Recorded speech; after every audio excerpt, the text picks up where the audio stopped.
Hey guys, welcome to the 16th C programming tutorial, and in this tutorial I'm going to be showing you how to use arrays. And an array is basically something that will allow you to store multiple variables of the same type in it. So let's just say that we wanted to create an array of integers. We could store multiple integers inside of that one integer array. So let's just go ahead right here and create an integer array. The first thing that we need to do when creating an array is write out the type of array that we're going to be making.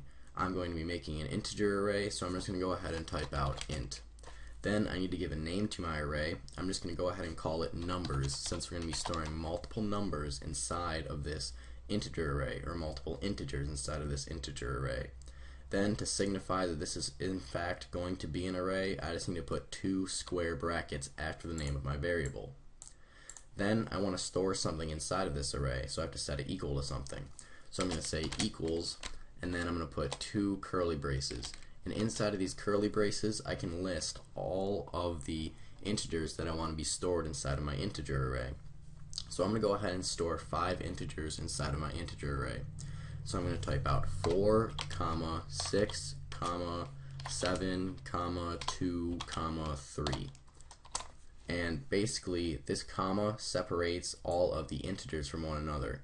So inside of this numbers array right here, I have 5 integers, 4, 6, 7, 2, and 3. And then of course I need to end this line right here with a semicolon. Alright, so now let's say that we want to access the integer 7 right here. Let's say we want to access this integer. Well, let's just go ahead and print out 7 onto the screen. So we're going to say printf modulus I, go ahead and end that line. Now to access this 7 right here, what we have to do is first find the index of this integer. And to find the index, we basically just have to count from the beginning, starting with 0. So this is the integer at the 0 index, this is the integer at the 1 index, and this is the integer at the 2 index. So 7 is at the index of 2. So now what we have to do is just type the name of our array, which is called numbers, and then after that put square brackets.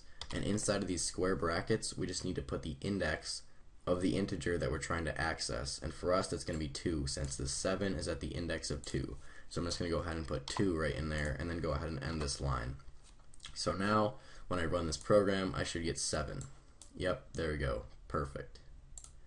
Alright, so now let's say that I wanted to access this 4. Remember, this 4 is at the index of 0. So if I wanted to access this 4, I just type 0 in there, go ahead and run this program, and we get 4 out onto the screen. Perfect. Alright, now one more thing that I should probably tell you is each one of these things inside of the array is called an element. So if we had an array of characters or an array of floats, then each thing inside of that array is still called an element. So each one of these things is called an element, and there are 5 elements inside of our numbers array right here. So let's say that we wanted to print out all of the elements inside of this numbers array right here, or all of the integers inside of this numbers array.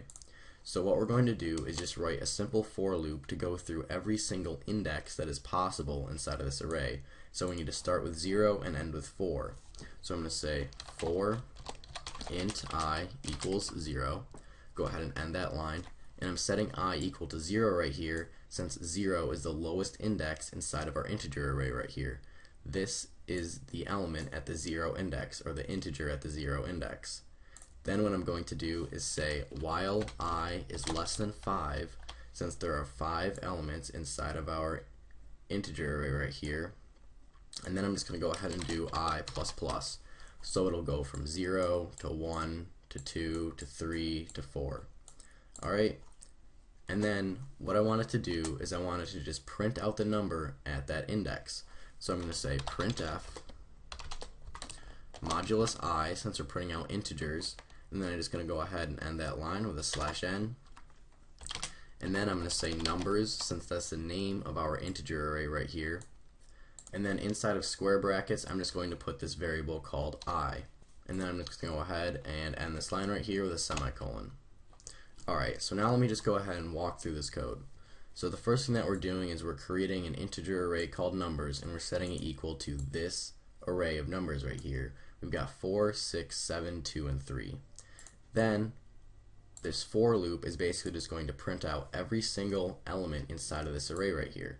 So it's going to say integer I equals 0. And we're setting it equal to 0 since 0 is the lowest index inside of our array right here. This is the element at the index of 0. Then it's going to loop while I is less than 5 since there are 5 elements inside of our array right here. So it's just going to say int I equals 0. Then it's going to say is 0 less than 5? Yes it is. So it's going to go ahead and print out the element at the index of 0. So it's going to print out 4 onto the screen.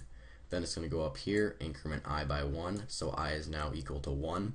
Is 1 less than 5? Yes it is. So it's going to go ahead and print out the element at the index of 1. So it's going to print out 6 on the screen. It's going to increment I by 1 again. So I is now 2. Is 2 less than 5? Yes it is. So it's going to go ahead and print out the element at the index of 2. So it's going to go ahead and print out 7. Then it's just going to keep looping until I is equal to 5. Is 5 less than 5? No it's not. So it's going to go ahead and exit the program. Alright, so now let's just go ahead and run this and make sure that it works. Out onto the screen right here, we got 4, 6, 7, 2, and 3. And those are all of the elements or all of the integers inside of our array right here. Alright, so that's pretty much it for this tutorial. So, see you guys.